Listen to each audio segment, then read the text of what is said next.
ਕੇਂਦਰੀ ਵਿੱਤ ਮੰਤਰੀ ਨਿਰਮਲਾ ਸੀਤਾਰਮਨ ਨੇ ਸਾਲ 2023-24 ਲਈ ਅੰਮ੍ਰਿਤਕਾਲ ਦਾ ਪਹਿਲਾ ਬਜਟ ਅੱਜ ਸੰਸਦ ਵਿੱਚ ਪੇਸ਼ ਕੀਤਾ। ਨਰਿੰਦਰ ਮੋਦੀ ਸਰਕਾਰ ਦੇ ਦੂਜੇ ਕਾਰਜਕਾਲ ਦਾ ਇਹ ਆਖਰੀ ਪੂਰਨ ਬਜਟ ਹੈ ਕਿਉਂ ਜੋ ਅਗਲੇ ਸਾਲ ਆਮ ਚੋਣਾਂ ਹੋਣ ਦੇ ਚਲਦਿਆਂ ਅੰਤਰਿਮ ਬਜਟ ਹੀ ਪੇਸ਼ ਕੀਤਾ ਜਾਵੇਗਾ। ਆਪਣੇ ਭਾਸ਼ਣ ਵਿੱਚ ਨਿਰਮਲਾ ਸੀਤਾਰਮਨ ਨੇ ਇਸ ਬਜਟ ਨੂੰ ਖੁਸ਼ਹਾਲ ਤੇ ਸਮਾਵੇਸ਼ੀ ਭਾਰਤ ਦੀ ਕਲਪਨਾ ਪੂਰਾ ਕਰਨ ਵਾਲਾ ਬਜਟ ਦੱਸਿਆ। ਉਨ੍ਹਾਂ ਕਿਹਾ ਕਿ ਇਨਕਮ ਟੈਕਸ ਸਲੈਬਾਂ ਨੂੰ 6 ਤੋਂ ਘਟਾ ਕੇ 5 ਕੀਤਾ ਗਿਆ ਹੈ।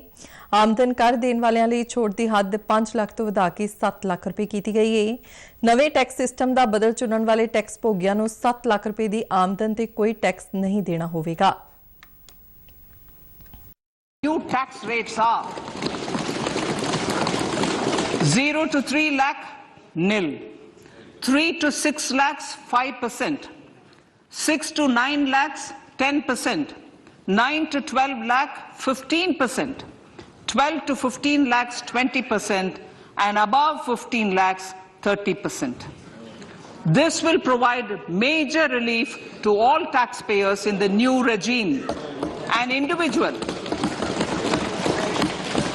individual with an annual income of 9 lakhs will be required to pay only 45,000 rupees.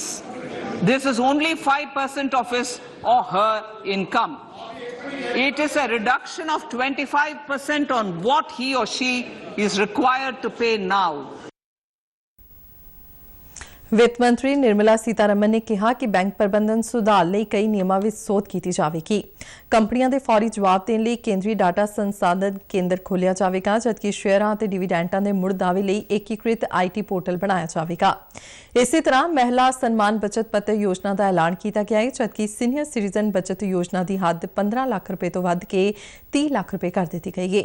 ਮਹੀਨਾਵਾਰੀ ਆਮਦਨ ਖਾਤਾ ਸਕੀਮ ਦੀ ਹੱਦ ਵੀ 4.5 ਲੱਖ ਰੁਪਏ ਤੋਂ ਵਧਾ ਕੇ 9 ਲੱਖ ਰੁਪਏ ਤੱਕ ਕੀਤੀ ਗਈ ਹੈ। ਵਿੱਤ ਮੰਤਰੀ ਨਿਰਮਲਾ ਸੀਤਾਰਮਨ ਨੇ ਕਿਹਾ ਕਿ ਸੂਬਿਆਂ ਨੂੰ GSDP ਦੇ 3.5% ਤੱਕ ਮਾਲੀ ਘਾਟੇ ਦੀ ਭਰਪਾਈ ਦੀ ਇਜਾਜ਼ਤ ਹੋਵੇਗੀ। ਉਨ੍ਹਾਂ ਕਿਹਾ ਕਿ ਸੂਬਿਆਂ ਦਾ ਮਾਲੀ ਘਾਟਾ GDP ਦਾ 6.4% ਰਹਿਣ ਦਾ ਅਨੁਮਾਨ ਹੈ। 2023-24 ਵਿੱਚ 27,20,000 ਕਰੋੜ ਰੁਪਏ ਦੀ ਕੁੱਲ ਪ੍ਰਾਪਤੀ ਦਾ ਅਨੁਮਾਨ ਲਗਾਇਆ ਗਿਆ ਹੈ, ਜਦਕਿ ਇਸੇ ਅਰਸੇ ਦੌਰਾਨ ਖਰਚ ਦਾ ਅਨੁਮਾਨ 45 ਲੱਖ ਕਰੋੜ ਰੁਪਏ ਹੈ। ਸਾਲ 2023-24 ਵਿੱਚ ਮਾਲੀ ਘਾਟੇ ਦਾ ਅਨੁਮਾਨ 5.9% ਹੈ। ਨਿਰਮਲਾ ਸੀਤਾਰਮਨ ਨੇ ਕਿਹਾ ਕਿ ਪ੍ਰਧਾਨ ਮੰਤਰੀ ਹੁਨਰ ਵਿਕਾਸ ਯੋਜਨਾ 0 ਦੀ ਸ਼ੁਰੂਆਤ ਕੀਤੀ ਗਈ ਹੈ। ਇਸ ਤਹਿਤ 30 ਸਕਿੱਲ ਇੰਡੀਆ ਇੰਟਰਨੈਸ਼ਨਲ ਸੈਂਟਰ ਬਣਾਏ ਜਾਣਗੇ, ਜਿਨ੍ਹਾਂ ਰਾਹੀਂ 47 ਲੱਖ ਨੌਜਵਾਨਾਂ ਨੂੰ ਕੌਮੀ ਸਿਖਲਾਈ ਪ੍ਰੋਤਸਾਹਨ ਯੋਜਨਾ ਦਾ ਲਾਭ ਦਿੱਤਾ ਜਾਵੇਗਾ। ਵਿੱਤ ਮੰਤਰੀ ਨੇ ਦੱਸਿਆ ਕਿ ਇੱਕ ਜ਼ਿਲ੍ਹਾ ਇੱਕ ਉਤਪਾਦ ਲਈ ਯੂਨਿਟੀ ਮਾਲ ਸਥਾਪਿਤ ਕੀਤੇ ਜਾਣਗੇ। MSME ਲਈ ਕਰਜ਼ਾ ਗਰੰਟੀ ਦੀ ਨਵੀਂ ਯੋਜਨਾ ਸ਼ੁਰੂ ਕਰਨ ਦੇ ਨਾਲ ਕੌਮੀ ਮਾਲੀ ਸੂਚਨਾ ਰਜਿਸਟਰੀ ਦੀ ਸਥਾਪਨਾ ਕੀਤੀ ਜਾਵੇਗੀ ਅਤੇ ਗਿਫਟ IFSC ਵਿੱਚ ਵਪਾਰ ਨੂੰ ਹੱਲਾਸ਼ੇਰੀ ਦੇਣ ਲਈ ਕਈ ਉਪਰਾਲੇ ਕੀਤੇ ਜਾਣਗੇ। ਨਿਰਮਲਾ ਸੀਤਾਰਮਨ ਨੇ ਬਜਟ ਵਿੱਚ ਸਿਗਰਟ ਤੇ ਅਚਨਚੇਤ ਟੈਕਸ ਵਿੱਚ 16% ਦਾ ਵਾਧਾ ਕਰਨ ਦਾ ਐਲਾਨ ਕਰਦਿਆਂ ਕਿਹਾ ਕਿ ਗ੍ਰੀਨ ਆਵਾਜਾਈ ਵਧਾਉਣ ਲਈ ਦਰਾਮਦ ਤੇ ਕਸਟਮ ਡਿਊਟੀ ਵਿੱਚ ਛੋਟ ਦਿੱਤੀ ਜਾਵੇਗੀ। ਕੱਪੜੇ ਅਤੇ ਖੇਤੀ ਨੂੰ ਛੱਡ ਕੇ ਵਸਤੂਆਂ ਤੇ ਬੇਸਿਕ ਕਸਟਮ ਡਿਊਟੀ ਦਰਾਂ ਦੀ ਗਿਣਤੀ ਵਿੱਚ ਕਮੀ ਦਾ ਐਲਾਨ ਕੀਤਾ ਗਿਆ ਹੈ। ਇਸੇ ਤਰ੍ਹਾਂ ਮੋਬਾਈਲ ਪੁਰਜ਼ਿਆਂ ਅਤੇ ਕੈਮਰਾ ਲੈਂਸਾਂ ਦੀ ਦਰਾਮਦ ਤੇ ਛੋਟ ਮਿਲੇਗੀ। ਇਲੈਕਟ੍ਰਿਕ ਰਸੋਈ ਚਿਮਨੀ ਤੇ ਕਸਟਮ ਡਿਊਟੀ 7.5% ਤੋਂ ਵਧਾ ਕੇ 15% ਕਰ ਦਿੱਤੀ ਗਈ ਹੈ।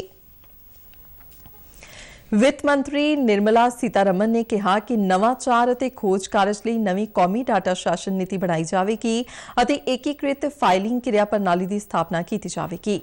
ਉਨ੍ਹਾਂ ਕਿਹਾ ਕਿ ਮਹਾਮਾਰੀ ਤੋਂ ਪ੍ਰਭਾਵਿਤ MSME ਖੇਤਰ ਨੂੰ ਰਾਹਤ ਦੇਣ ਦੇ ਨਾਲ ਹੀ ਇਕਰਾਰਨਾਮਾ ਝਗੜਿਆਂ ਦੇ ਨਿਪਟਾਰਿਆਂ ਲਈ ਸਵੈ ਇੱਛੁਕ ਸਮਾਧਾਨ ਯੋਜਨਾ ਲਿਆਂਦੀ ਜਾਵੇਗੀ। PM ਆਵਾਸ ਯੋਜਨਾ ਦੇ ਖਰਚ ਵਿੱਚ 66% ਦਾ ਵਾਧਾ ਕੀਤਾ ਜਾਵੇਗਾ ਅਤੇ ਅਗਲੇ 3 ਸਾਲਾਂ ਵਿੱਚ ਇਕਲਵਯ ਸਕੂਲਾਂ ਨੂੰ 38,800 ਅਧਿਆਪਕ ਅਤੇ ਸਟਾਫ ਮਿਲਣਗੇ। ਬਜਟ ਵਿੱਚ ਸਬਕਾ ਸਾਥ ਸਬਕਾ ਵਿਕਾਸ ਦੇ ਸਿਧਾਂਤ ਦੀ ਗੱਲ ਕਰਦਿਆਂ ਨਿਰਮਲਾ ਸੀਤਾਰਮਨ ਨੇ ਕਾਰੀਗਰਾਂ ਅਤੇ ਸ਼ਿਲਪਕਾਰਾਂ ਲਈ PM ਵਿਕਾਸ ਸਹਾਇਤਾ ਪੈਕੇਜ ਦੇਣ ਦਾ ਐਲਾਨ ਕੀਤਾ ਅਤੇ ਕਿਹਾ ਕਿ ਸੈਰ ਸਪਾਟੇ ਨੂੰ ਹੱਲਾਸ਼ੇਰੀ ਦੇਣ ਲਈ ਮਿਸ਼ਨ ਮੋਡ ਤਹਿਤ ਮੁਹਿੰਮ ਚਲਾਈ ਜਾਵੇਗੀ। ਇਸ ਤੋਂ ਇਲਾਵਾ PM ਵਿਸ਼ਵਕਰਮਾ ਹੁਨਰ ਸਨਮਾਨ ਤਹਿਤ ਮਾਲੀ ਮਦਦ ਦਿੱਤੀ ਜਾਵੇਗੀ ਅਤੇ ਆਖਰੀ ਪਾਇਦਾਨ ਤੇ ਖੜੇ ਵਿਅਕਤੀ ਤੱਕ ਸਮਾਵੇਸ਼ੀ ਵਿਕਾਸ ਪਹੁੰਚਾਉਣ ਲਈ ਉਪਰਾਲੇ ਤੇ ਪੂੰਜੀਕਾਰੀ ਤੇ ਜ਼ੋਰ ਰਹੇਗਾ। ਸਮਰੱਥਾ, ਹਰਿਤ ਵਿਕਾਸ, ਯੁਵਾ ਸ਼ਕਤੀ ਅਤੇ ਮਾਲੀ ਖੇਤਰ ਨੂੰ ਵੀ ਤਰਜੀਹ ਦਿੱਤੀ ਜਾਵੇਗੀ। ਮੋਟੇ ਅਨਾਜਾਂ ਦੀ ਗੱਲ ਕਰਦਿਆਂ ਨਿਰਮਲਾ ਸੀਤਾਰਮਨ ਨੇ ਕਿਹਾ ਕਿ ਭਾਰਤ ਦੁਨੀਆ ਵਿੱਚ ਸ਼੍ਰੀਆਮ ਦਾ ਸਭ ਤੋਂ ਵੱਡਾ ਉਤਪਾਦਕ ਅਤੇ ਦੂਜਾ ਸਭ ਤੋਂ ਵੱਡਾ ਬਰਾਮਦਕਾਰ ਹੈ। At the forefront of popularizing millets, whose consumption furthers nutrition, food security, and welfare of farmers, said the Honorable Prime Minister.